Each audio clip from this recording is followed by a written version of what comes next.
The news that a German meeting has been hacked and the contents of it have been intercepted by Russia is very worrying.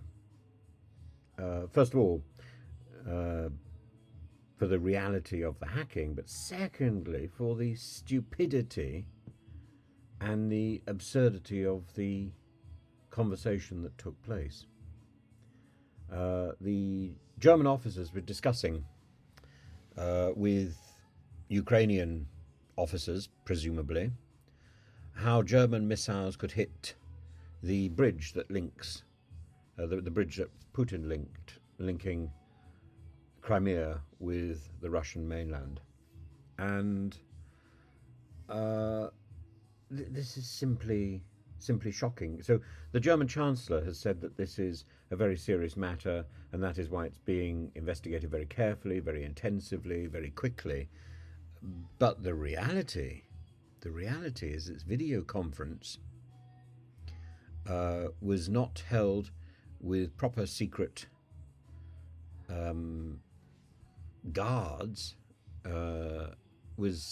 This was casual and stupid, and that Germany is now revealed to be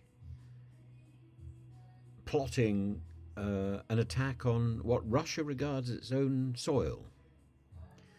This is a serious danger to world peace.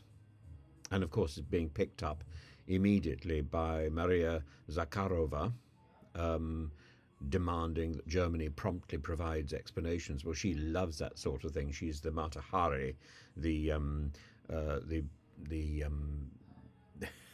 the rabble rouser in Russian media.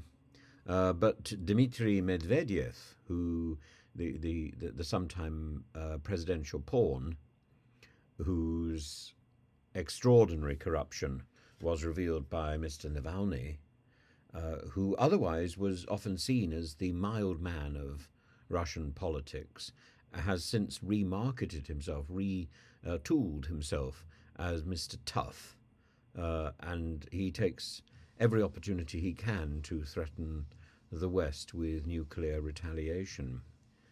He says, look with what thoroughness and in such detail the Germans discuss striking our territory with long-range missiles, choose targets to hit, and discuss how to inflict the maximum harm on our motherland and our people. Sergei Lavrov said that today that the discussion betrayed the cunning plans of the German armed forces, which he said had committed a blatant self-exposure. And this is all about providing Kyiv with Taurus missiles, which have a range of about 500 kilometers, 300 miles. And so far, Mr. Scholz has refused to provide these missiles, saying this would escalate the conflict. Putin, of course, has said that the West must not put armed soldiers on the ground and must not strike Russian territory. The problem with Russian territory is very ambiguous, because since Russia annexed the four regions, it's very difficult to say what is and what is not technically territory that Russia now regards as its own. Certainly any advance into those regions with the help of Western armaments would be dangerous. And simply stopping the advance of Russia is something that I think one should consider. Breaking back the Russian advance into those territories is something that must be dealt with supreme caution. I think that Mr. Zelensky and Ukraine is quite right to defend its territory. The area of anxiety is about the redefinition of what is Ukrainian territory by Putin, and what Putin and Russia regards as the right to self-defense of Russian territory. I think Russia is wrong. I think Putin is wrong. But it's very difficult to know how far the West can get actively involved. I think providing um, weapons and ammunition for defense is perfectly legitimate. To provide it to actively attack what Russia regards as its own territory is questionable.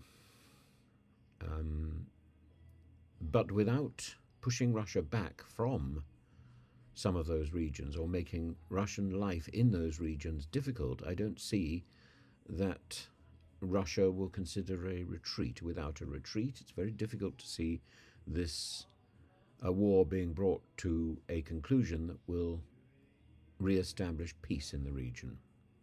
Because I don't think Ukraine will settle for a peace which involves an occupation by Russia. No, I think in the end, an agreement that could see some of that occupied land declared as independent or technically independent territory, that may be a way forward. But I don't see that as being an immediate solution. I certainly don't see that as a solution imposed on Ukraine. But I think it could be something that could be part of the negotiation,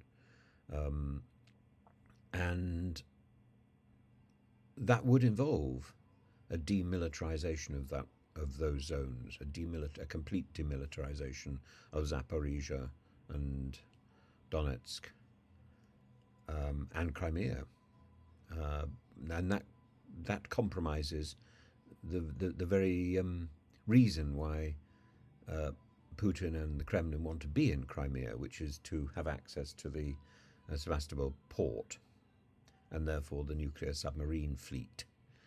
And it's difficult. It's difficult. But the German leak, the German conversation, doesn't help the complexity of the situation at all. Not at all.